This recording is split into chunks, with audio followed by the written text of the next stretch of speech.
Hari ini mau ngapain? Ngapain kita? Unboxing. Dapat Apa lagi. ini? Brother Brother. M170 Portable Typewriter. Nah, Mesin ketik. mesin ketik juga nih. Wah, ini tapi model yang Yang lain. Oke. Indonesia. Kita unboxing. Ini lihat dari belakang. Penampakannya jadul, guys. Karena ini memang jadul. Ini kayak gini nanti. Zaman dulu harganya berapa? Ini ada harganya tadi. Ntar aku lihat dulu. Lihatin ya. Di sini teman-teman. Ini harganya ini 643.000.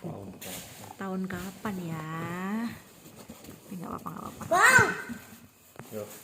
Coba kita buka dulu saja. Mas, 1, 2, 3. Gabriel pergi ini dulu, minggir dulu sedikit. Takutku. Ya.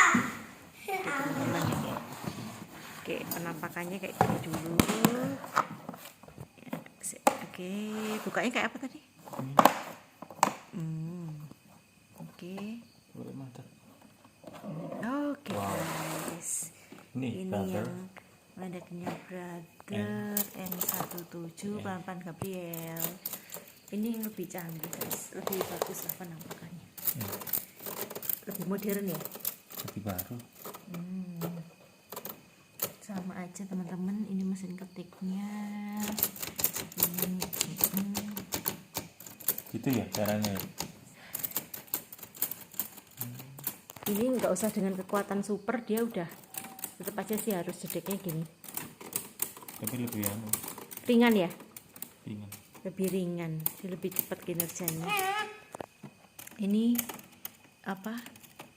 Tombol-tombolnya persis kayak komputer. Karena penampakannya lebih baru. Jadi kita akan Ada Baca. LH. ya. Sudah saya. Udah. Ya. Kita mau tutup lagi. Dadah dulu Gabriel. Like. Aku mau like dan subscribe. Ya, dadah. Dadah, aku mau unboxing lagi. Iya.